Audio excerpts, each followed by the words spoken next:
Apa yang Nabi larang?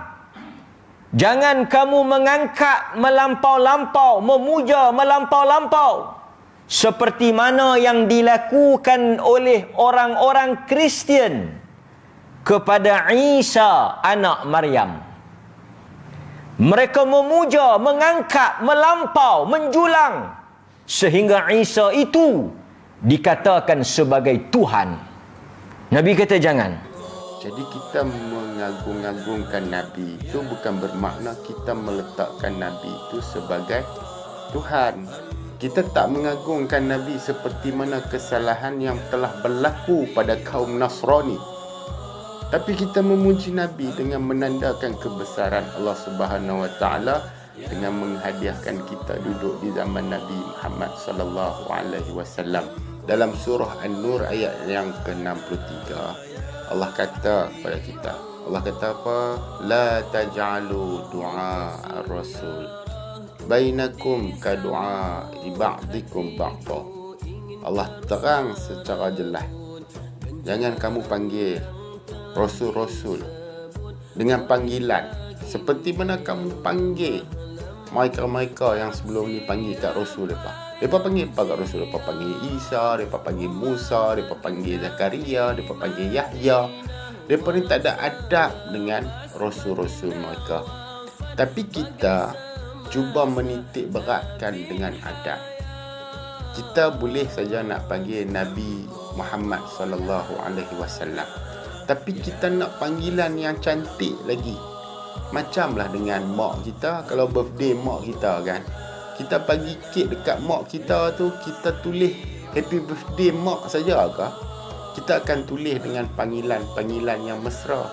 Terima kasih wahai yang melahirkan, di bawah kakimu terdapat syurga Allah. Itu kan pujian. Begitu jugalah dengan kita memuji Sayyidina Al-Mustafa sallallahu alaihi wasallam. Sedangkan Nabi Adam alaihissalam sendiri pun memuji Nabi. Macam mana Nabi Adam memuji? Nabi Adam memuji dengan kalimah Allahumma inni tawassuli bihabibikal Mustafa sallallahu alaihi wasallam. Allah. Nabi Adam puji Nabi Muhammad sallallahu alaihi wasallam. Kenapa kita tak boleh puji Nabi kita? Apa masalah kalau puji Nabi kita? Tak ada masalah pun. Tak ada apa-apa masalah pun. Dan kita juga tidak sama sekali mengatakan Nabi itu adalah anak Tuhan ataupun Tuhan. Kalau dalam video tadi dia kata apa?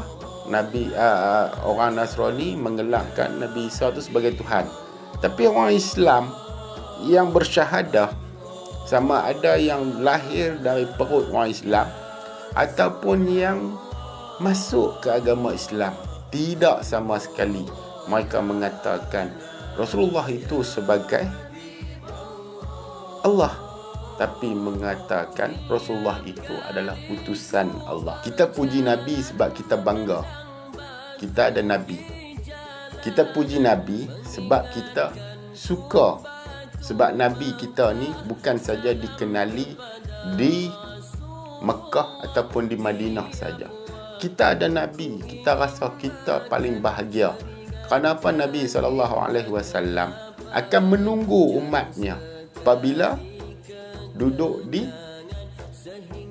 titik Allah Subhanahu Wa Taala sendiri memuji Nabi. Boleh tengok dalam surah Al-Qalam ayat yang keempat. Allah puji akhlak Nabi. Allah suka dengan akhlak Nabi. Kan pujian. Apakah pujian Allah itu menunjukkan bahawa Nabi itu lebih pada Allah? Tidak sama sekali. Tapi Nabi SAW ni merupakan apa?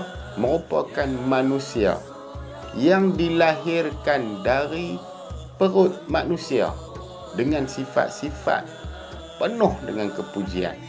Nabi ini bukan kata orang Islam saja puji, orang bukan Islam pun puji. Siap letak gelaran Al-Amin. Lupakah sejarah tu?